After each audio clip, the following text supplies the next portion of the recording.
Señor Piroya.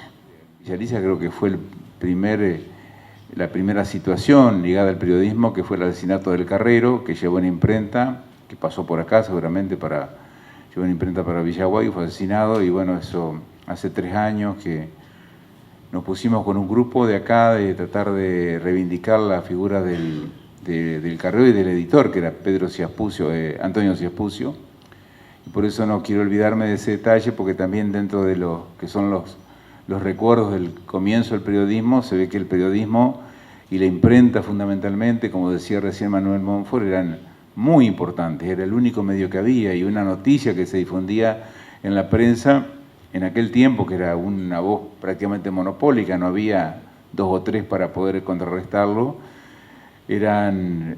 para el poder era letal. De hecho, que al Carrero lo mandó, o hizo el poder de turno de Villaguay, no quería que la imprenta llegue a Villaguay. Quiero decirle a propósito de esto, de que para que los que no conocen la historia, que la imprenta se atiene el Arroyo, lo matan al Carrero, y un año después el diario sale, porque fue tan grande el repudio que vivió la situación en Villaguay, que las mujeres, no los hombres, las mujeres salieron a hacer una proclama en Villaguay, juntaron un fondo y al año le compraron una imprenta a Ciaspucio y el diario volvió a salir. Eso, digamos, en los comienzos del siglo XX fue así la historia. Nosotros ya vinimos mucho más tarde, ya, digamos, el centenario se le puso a la radio porque iba a ser para comenzar para festejar el centenario de Villa Elisa. La experiencia mía había sido antes, siempre me gustó el tema, y bueno, comenzando en el ET26, justamente hace 40 años, el Mundial 78, en ese tiempo. Después alguna pasó por Villaguay, por el ET11 y demás, pero bueno, después siempre la idea quedó, y era la época de las FM trucha que salían, y bueno, y ahí salimos y empezamos con la historia de vivir. Transmitimos el centenario, siempre tuvimos la premisa de que todas las notas desde aquel tiempo, del año 92 a la fecha, se fueran, como en el caso de Manuel Monfort, se fueran grabando. ¿Por qué? Porque, bueno, parece que no tiene importancia, hay, no sé, las horas, miles de horas de cassette, hay como 3.000 cassettes y ahora ya se guarda en otro formato, pero se siguen guardando todo. Hasta el punto que hace poco tiempo escuchaba una nota que le hacía a Andrés Mirwell cuando se cumplió, hace poco se hizo un homenaje, que le hacía justamente Carlos Acosta. Así que le dejo a él para que siga contando un poco la historia de los comienzos de la radio. Así vamos ganando tiempo. Yo simplemente le voy a contar un poquito cómo nace mi vocación de estar en los medios de comunicación. Lo mío fue absolutamente fortuito. Jamás en mi vida pensé que iba a estar en un medio de comunicación, y estoy cumpliendo 29 años de este programa que se llama Claro como el agua, que le agradezco a Rafael Piroya, que me permitió, cuando él comenzó allá el 31 de mayo del 89 con Radio Centenario, a los 15 días aparecí yo con un programa, y desde entonces continuamos. Pero mi historia se remonta mucho más lejos. Yo no soy nativo de Villa Elisa. Yo comencé a conocer Villa Elisa por allá por el año 1975. Yo termino la escuela secundaria, bachillerato en letra, en la Escuela Normal Superior de Concepción del Uruguay, y me vengo para Villa Elisa. En una circunstancia muy especial en Villa Elisa, comencé a incursionar en la ciudad buscando trabajo, trabajé con Machote Clá, trabajé en una estación de servicio del señor Coco Turnó. Después trabajé en la gestoría del señor Diego Raúl Bossetti, así que nada que ver con el periodismo. Pero un día, estando trabajando con el señor Diego Raúl Bossetti, llega un sacerdote, yo no lo conocía, y ese sacerdote no era nada más ni menos este señor que hace poquito creo que cumplió 90 años, o 91 años, el presbítero Juan Esteban Rogier. Imagínense ustedes, por allá por el año 1976, la única radio monopólica y que era la radio del departamento Colón era LT26. No existía la corresponsalía en LT26, no tenía corresponsales, no se sabía que era un corresponsal. Y en el 76, el presbítero Juan Esteban Rogier Por eso la culpa de que yo siga haciendo radio y algunos de ustedes me escuchen, la tiene él. Me dice, yo te estuve observando, Cosacó, vos atendés a la gente acá, le hacés los papeles, la jubilación, y vos tenés vocación de periodista. Pero no, padre, le digo, no, vos vas a ser periodista. Y te digo más, te recomendé para que seas corresponsal del ET26. Así de una, a la semana siguiente, sin preparación, sin tener la menor idea de qué es estar detrás de un micrófono, viene nada más ni nada menos que uno de los grandes prestigiosos periodistas de la época, Eduardo Pedro González. Venía a inaugurar la primer corresponsalía del departamento Colón, era una novedad. Y yo, que hacía 1 año y 6 meses aproximadamente que me había establecido en la ciudad de Villa Elisa, no me conocía a nadie. Y justo aparezco con Eduardo Pedro González desde Villa Elisa el día del ganadero. Así que yo, sin saber nada de agropecuario, sin tener chance de nada, en aquel entonces nos manejábamos con la prensa escrita, algo logré leer como para decir, señor Eduardo González, mucho gusto, es para mí un placer poder comenzar a informar desde la ciudad de Villa Elisa. Me acuerdo que si me preguntaban la primera letra del abecedario no la sabía. Así comencé a hacer periodismo en Villa Elisa. Estuve haciendo ese periodismo, ahí descubrí que tenía esa cualidad de poder expresarme, porque algunos creo que el periodismo se nace, después uno se forma y después uno se prepara y se va preparando con el tiempo. Yo en el caso mío soy periodista aficionado y de vocación. Con el tiempo le fui tomando el gusto, sin embargo, fíjense en ustedes, y perdónenme que haga un poquito de historia, estuve 1 año y 8 meses o 2 años, porque en aquel entonces el intendente era el señor Peragalo, Heraldo Peragalo, y creo que el profesor de la DOA era secretario en un momento. En esa etapa que él era secretario, estamos hablando de 1976-77 aproximadamente, debe ser en esa fecha. Yo era una persona muy humilde, deseaba tener un trabajo fijo y el periodismo, la corresponsalía no daba para comer. Entonces, un día me llama el profe, me conocieron todos. ¿Quién es ese Cosacó Acosta? Nadie me conocía. Doble apellido encima, entonces me quedaba bien. Desde Villa Elisa, Cosacó Acosta, imagínate vos, un apellido criollo con uno de origen ucraniano-polaco. Y nada que ver lo mío, después le tendría que contar aparte la historia esa. Y bueno, y así comencé a hacerme conocido, y gracias a hacerme conocido, entraba con Peragalo, con el intendente, tomábamos un mate juntos y me decía Peragalo, vos no te hagas ningún problema, vos haceme nota a mí y salí al aire. Y la política era la política en aquel entonces. Y entonces así hacíamos nota. Y le digo, usted me da un trabajo fijo, yo hago periodismo. Y así entré en el registro civil. Un día el profesor de la DOA me salió al cruce y me dijo, Carlos, ¿querés entrar al registro civil? Bueno, vamos a entrar al registro civil. Y así comencé a trabajar en marzo de 1977 en el registro civil. Y ahí se terminó, se acabó el periodismo para mí. Nunca más desde el 77 comencé a hacer periodismo porque ya fui empleado público, no me gustaba mucho la corresponsalía y allí comenzó sus armas como corresponsal Rafael Piroya.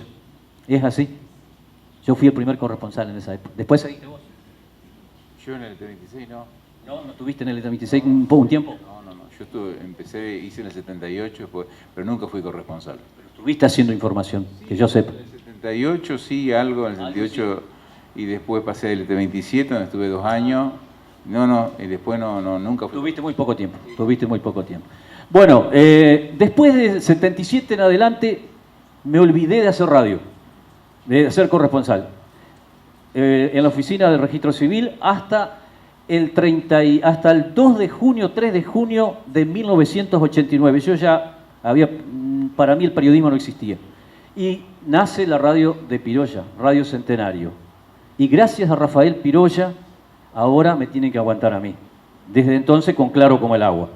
Porque Rafael Piroya va a mi casa y me dice, Carlos, vos que tenés experiencia y estuviste de corresponsal, tenés que hacer un programa. No, le digo, ¿yo qué voy a hacer un programa? Yo no tengo la menor idea. Tenés que hacer un programa. Me convencieron en mi casa. Mi señora me dice, vos escuchás todos los días Antonio de Tarragorro, Claro como el agua. Ponele el título Claro como el agua. Así nace Claro como el agua. En esos momentos que hacer radio era algo increíble, porque solamente podías hacerlo con un grabador a cassette como ese que tengo ahí, con ese hacíamos información y con 3 o 4 diarios. Así arrancamos el periodismo, por lo menos en el caso mío, en esa época, y por eso digo que se nace con vocación en el tema del periodismo. Y no me quiero extender mucho. Desde entonces estuve con Rafael mucho tiempo, después pasé a la segunda radio de Villa Elisa, que fue FM Acuario. Previo a ello incursioné con el señor Girard, me convocó para hacer un noticioso en su Canal 4. Allí yo me di cuenta que no era hombre de televisión, era hombre de radio. No soy hombre ni de prensa escrita ni de televisión, sí me gusta expresarme a través de un micrófono. Y entonces, de esa manera, seguí mi periodismo de locución hasta la fecha de hoy. Eso es lo que yo puedo manifestar de cómo me inicié en el mundo del periodismo. He tenido alguna experiencia, por ejemplo, le estaba hablando con Aníbal Fabre cuando él era secretario de Obras Públicas, en el año 88, en la época de crítica de Alfonsín, cuando se levantan los cara pintada, y que estaba el señor Aldo Rico. En ese entonces, los tanques pasaban por acá y parecía que iban a romper el tráfico pesado. Yo estaba pescando en el Gualeguaychú. En serio, el corresponsal del ET26 se estaba viniendo el mundo abajo y yo pescando en el río Gualeguaychú. Es así. Me vengo a Villa Elisa, una revolución. ¿Qué pasó? ¿Qué pasó? Ahí me entero y por primera vez, porque yo mandaba la corresponsalía, grabábamos el cassette y vamos a mencionar aquí un gran locutor, el señor Pablo Daniel Ogara, que no está presente. Hasta el perro lo conoce. Señor Pablo Daniel Ogara, que hoy se encuentra con un estado de salud, fue para mí, uno de los grandes locutores del departamento Colón. Él llevaba lo que hacía a través del colectivo El Directo, llevaba y traía. Y por primera vez me permite Dipi Cuque, que era el secretario de gobierno en la época de la intendencia de Javier Cutel, y Aníbal era secretario de Obra, hablar por teléfono. Y yo salí hablando de cómo estaba la conmoción en Villa Elisa y era la primera vez que nos permitieron salir por teléfono. Después hay una anécdota con Aldo Rico, muchos años después de esto, que seguramente Girard lo podrá mencionar. Esto es un poco mi pequeña historia. Muchas gracias por escucharme. El tema de la radio, ustedes están hablando de sus comienzos. ¿Qué consideran que debiera tener o que debe tener hoy en día una persona que quiere dedicarse a radio? Atendiendo a que están los chicos, por ejemplo, de la Escuela 2, Libertad, ellos tienen radio, tienen un taller de radio. ¿Qué consideran ustedes que debe tener?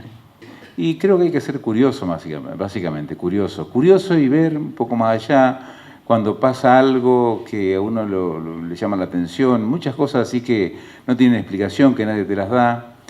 Casos que han pasado, muchos casos que han quedado, como el caso del Carrero. Recordemos que a propósito de lo que decía Lucía, Emilio Francú, cuando escribe El Faro de la Cuchilla, fue el primer periodista, porque si ustedes en El Faro de la Cuchilla se dan cuenta que hay muchísimas anécdotas que cuenta de la historia de Villa Elisa. Él lo cuenta, hace digamos, cuenta un poco la historia y cuenta anécdotas de lo que pasaba en la colonia, como en la vida de la colonia. En definitiva, todos fueron un poco portadores de noticias lo que pasaba. Y bueno, yo creo que sí que hay que ser curioso, esa es mi opinión, ¿no? No sé. ¿Qué dicen ustedes? Tener pasión. Tener pasión. Principalmente tener pasión. Pasión por lo que se hace, si no, no resulta bien. Yo me olvidaba decirles que después de hacer Canal 4, el señor Girard fue el hombre que junto con el señor Elio Marini, que hoy no está en Argentina, está de viaje en Europa, yo lo representaría a través de la segunda radio de Villa Elisa, que es FM Acuario 1073, que fue una creación del señor Girard en forma conjunta con la señora Elola y con el señor Girard o algo así. O Marini, usted y yo Marini. Bueno, y a partir de ahí comencé después con Piroya. Si le pregunto ahora por qué me fui de Radio Centenario, no tendríamos grandes discusiones porque no sabemos ninguno de los dos, pero ahí aparecimos. Lo que yo quiero decirle a los chicos es que hoy hay un mal llamado periodismo de militancia política. El periodismo debería ser absolutamente independiente, pero en los tiempos que vivimos, lamentablemente, la política ha incursionado o ingresado en los medios de comunicación y esto ha distorsionado un poco la información. Por eso los jóvenes que pueden tener aspiraciones en la radio, prepárense, estudien, hagan la carrera, analicen toda la situación de manera de no ser dependientes del poder político, porque es fundamental dar la información precisa. Ese es el aspecto más importante que yo les podría decir. Y quiero decirles que los tiempos han cambiado. Fíjense que hay una última estadística que se conoce estos últimos días con motivo del Día del Periodista. Hoy en día, la gente, el 12% se informa a través de la televisión, el 4% a través de la prensa escrita y solamente el 5 o el 6% se informa concretamente de los medios de comunicación radiales. El 70% de la gente se informa a través de las redes sociales, internet y básicamente el Facebook y Twitter, que se dice. Bueno, así está hoy el mundo del periodismo, cómo tiene que luchar contra las informaciones de las redes sociales. Para los que hacemos radio, internet ha sido nuestra salvación. De la ignorancia que tenemos nos saca, eso es verdad.